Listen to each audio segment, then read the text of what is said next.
ॐ ह्रीं बगलामुखी देव्ये ह्रीं ॐ नमः।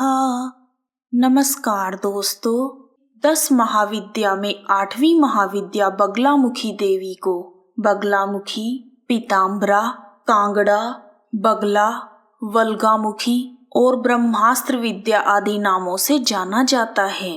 देवी बगलामुखी समुद्र के मध्य स्थित मणिमय द्वीप में अमूल्य रत्नों से सुसज्जित सिंहासन पर विराजमान हैं। बगलामुखी माता का रंग गोरा, शरीर पतला और स्वर्ण की तरह कांतिमान है। उनके 3 नेत्र हैं और वह अपने मस्तक पर अर्धचंद्र धारण करती हैं। देवी बगलामुखी पीले रंग के वस्त्र और पीले फूलों की माला धारण करती हैं। उनके सभी आभूषण स्वर्ण के हैं तथा अमूल्य रत्नों से जड़े हुए हैं। माँ बगलामुखी के सिर पर सोने का मुकुट है और बगलामुखी माता चंपा के फूल तथा हल्दी की गांठ आदि पीले रंग के तत्वों की माला धारण करती हैं। माँ बगलामुखी रत्नमय रथ पर सवार होकर शत्रुओं का नाश करती हैं। उनका मुखमंडल अत्यंत सुंदर है, जिस पर सदा ही मुस्कान छाई रहती है, जो मन को मोह लेती है।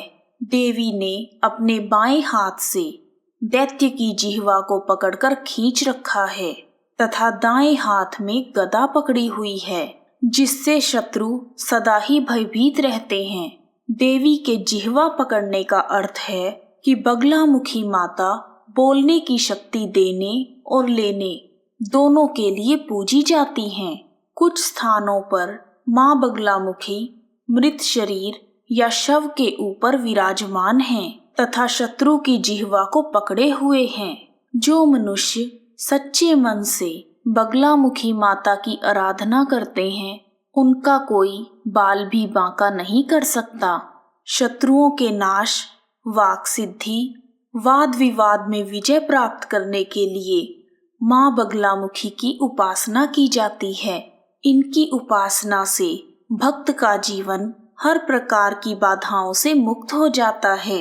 शांति कर्म में, धन धान्य के लिए तथा पौष्टिक कर्म में देवी की शक्तियों का प्रयोग किया जाता है। बगलामुखी माता के भक्त सभी सांसारिक सुखों को भोगकर अंत में मोक्ष को प्राप्त करते हैं।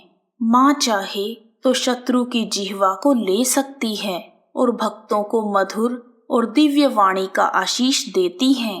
देवी की पूजा करते समय पूर्व की तरफ मुख रखना चाहिए और उन्हें पीले चावल, पीले फूल और पीले रंग का प्रसाद अर्पित करें।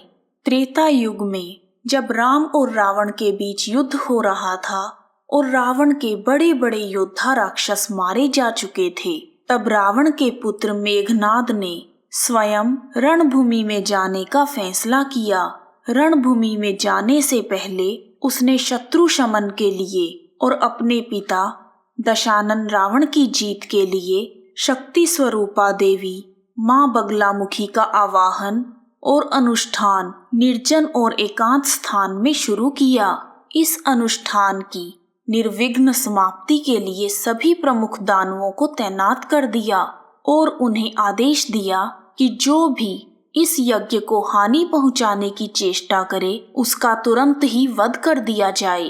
इसके साथ ही मेघनाद ने पूरे आत्मविश्वास, उत्साह और पूरी श्रद्धा के साथ देवी का अनुष्ठान आरंभ किया। परंतु श्री हरि विष्णु जी के अवतार रामचंद्र जी को इसका आभास हो गया कि अगर माता बगलामुखी इस यज्ञ के बाद जागृत हो गई तो वह काली का रूप धारण करके वानर सेना का विनाश कर देंगी और उनके साथ चलने वाली योगिनियां योद्धाओं का खून पी जाएंगी। इस शंका के चलते उन्होंने अपने परम भक्त हनुमान और बाली पुत्र अंगद को यज्ञ भंग करने की आज्ञा दी। श्री राम की आज्ञा पालन करते हुए हनुमान और अंगद अपने सेनापतियों को लेकर उस गुप्त जगह पर छद्म वेश धारण करके पहुंच गए और महापराक्रमी इंद्रजीत का यज्ञ अनुष्ठान पूरा होने से पहले ही भंग कर दिया। अगर मेघनाद का वह यज्ञ पूरा हो जाता तो श्री राम का लंका पर विजय पाना कठिन हो जाता, क्योंकि शक्ति स्वरूपा देवी बगलामुखी अपने साधकों के सभी शत्रुओं का शमन कर देती हैं।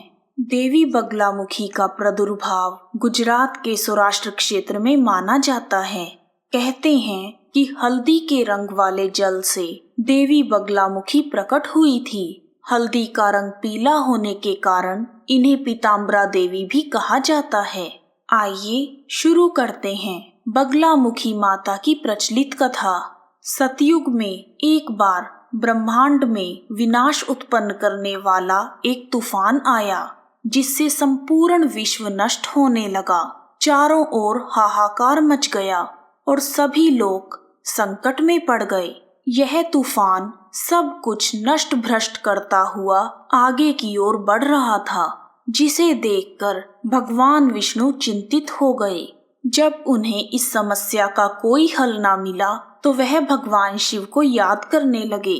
तब भगवान शिव ने उनसे कहा, शक्ति के अलावा अन्य कोई इस विनाश को रोक नहीं सकता, अतः आप उनकी शरण में जाएं। तब भगवान विष्णु ने हरिद्रा नदी के निकट पहुंचकर कठोर तप किया। विष्णु जी के तप से देवी शक्ति प्रसन्न हो गई और हरिद्रा नदी में जल क्रीड़ा करती हुई बगलामुखी के रूप में प्रकट हुई। महाविद्या बगलामुखी ने विष्णु जी से प्रसन्न होकर उन्हें इच्छित वर दिया और सृष्टि का विनाश रोक दिया। बोलो बगलामुखी माता की जय। बगलामुखी माता को बीररती भी कहा जाता है, क्योंकि बगलामुखी देवी ब्रह्मास्त्र रूपिणी हैं। इनके शिव को एक वक्त्र महारुद्र कहा जाता है। तंत्र मंत्र वाले साधक इन्हें स्तंभन की देवी मानते हैं। माँ बगलामुखी का महत्व समस्त महाविद्याओं में सबसे विशिष्ट है। इस समस्त विश्व में माँ बगलामुखी के 3 ही महत्वपूर्ण मंदिर हैं, जिन्हें सिद्धपीठ कहा जाता है। जिनमें से एक सिद्धपीठ मध्य प्रदेश के दतिया क्षेत्र में है, जिसे पीताम्बरा पीठ कहते हैं। माँ बगलामुखी का दूसरा और प्रसिद्ध मंदिर हिमाचल प्रदेश के कांगड़ा शहर में है, जहाँ पर देवी बगलामुखी कांगड़ा देवी के नाम से प्रसिद्ध हैं।